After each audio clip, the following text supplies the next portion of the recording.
Hey guys, Ryan here for Bender Wins. Hope everyone's doing well today. Here with your daily free picks. All right, guys, wild day yesterday. We had a great day in Masterclass. Won 3.22 units. We hit a sprinkle parlay above and beyond that as well with San Diego and the over in that game. We had San Diego in the over, and it was really nice to watch San Diego score 9 runs in 1 inning. Yeah. What can we say about Calgary yesterday? Absolutely crazy. The day before, guys, we had a heartbreaker, okay? We had under 7 runs in the Mets game. It was 0-0, bottom of the 8th inning, and they ended up scoring 7 runs between the bottom of the 8th, top of the 9th, and we got a push. So I figured, maybe the sports gods will get us back, and they did, okay? Calgary was up 1-0, and then boom, boom, Nashville scored 2 goals. We had Calgary all the way up to like minus 325 on the live line, and then quickly reversed that. Calgary now losing. Calgary comes back, ties it up, and I swear when they tied it 2-2, I'm like, okay, that's it. We're out shooting them. We're out playing them. We got really good system. Calgary's rested. We got this. 10 minutes to go in the third period, and a terrible penalty. I mean, absolutely atrocious penalty call. And it always seems like when there's a bad penalty call, the team scores on the power play. Well, sure enough, Nashville scores. Now it's 3-2. And I'm left just kind of shaking my head thinking, we're done. And it was such a nice play. Calgary out shooting them, out playing them, you name it. And we get down to the last 25 seconds. Calgary in the offensive zone with the puck. And not only this, okay, so hold on. This is something I haven't mentioned today. Calgary took a penalty with 2 minutes and 40 seconds. Milan Lucic went and absolutely rocked some guy, tried to end his life. You get 2 minutes for trying to end a man's life in hockey. And now we're really screwed, right? Because we're going to get out of the box. There's only going to be 40-something seconds left. You're going to pull your goalie immediately. They do. They get possession of the puck. They get in the offensive zone, and they hit the fucking goalpost. They hit the goalpost. I nearly jumped through my roof, and my garage roof's like 25 feet tall. I was just off the wall. I'm like, how can we get this many scoring chances and not have a puck go in? One more chance, 2 seconds left. They feed it cross ice. Guy takes a one-time clapper. Saved by the goalie. Puck goes behind the net. That's the game. Game over. And so disappointing. I mean, I try to keep my emotions on an even keel. I think hockey probably gets me worked up more than anything. But look, I gave this out as a free play to you guys. I had so much confidence in it. We had to lay some juice on it too.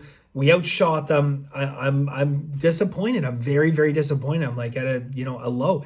And I just see the guy from behind the net. You can't see what's going on. I see the guy from behind the net. He tried the wraparound, and hands go up in the air.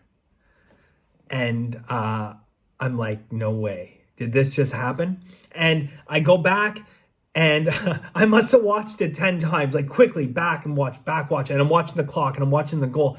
And I'm like, I don't know.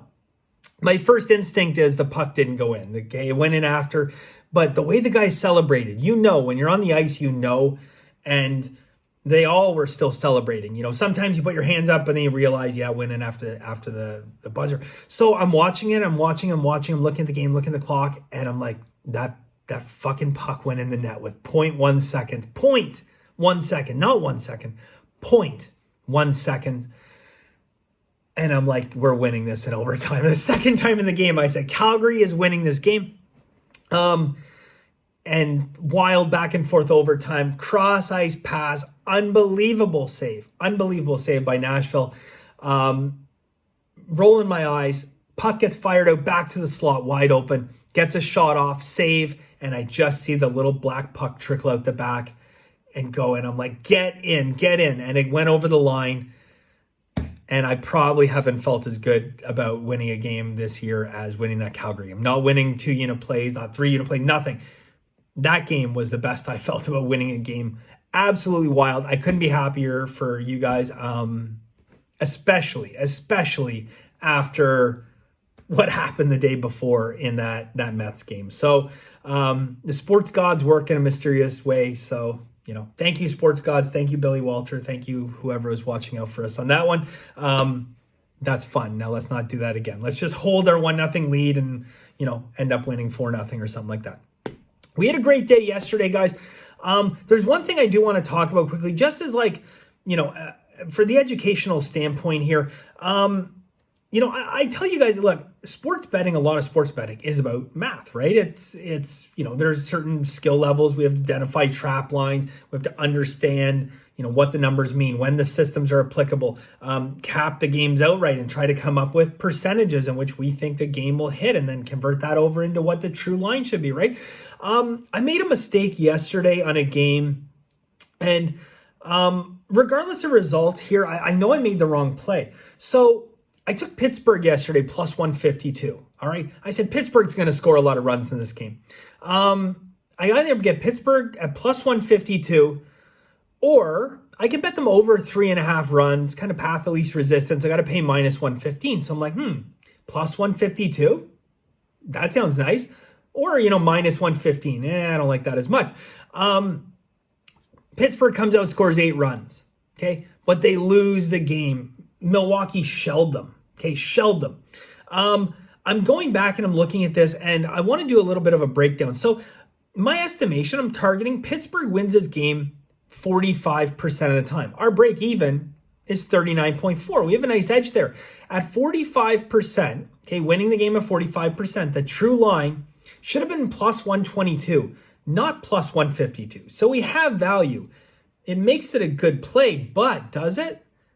No, and I'll tell you why. Because the other option I was looking at, which is just betting over 3.5 runs, I had that capped at 61%. I said in 61% of these games, in this situation, where I knew that, I didn't know, I was pretty certain, 61% certain that Pittsburgh is going to score a lot of runs in this game.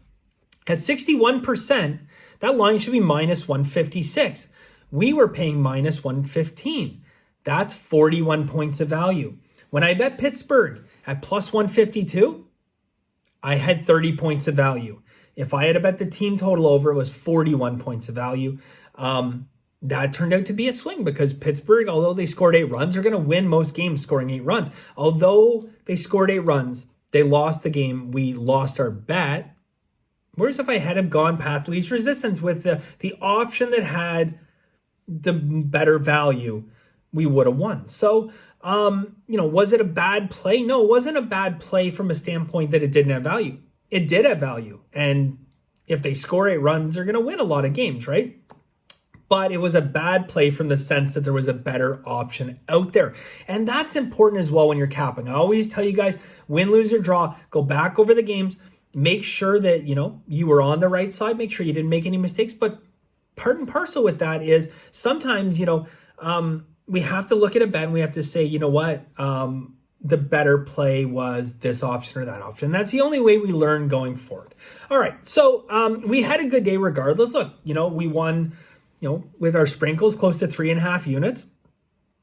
Probably should have been 4.5, right? So, it's something that we want to have a look at and learn from going forward. Here's the play. All right, guys, today, NHL play, LA Kings, Seattle, under 6 goals, minus 105. I have a beautiful system on this one. Comes in at 65%.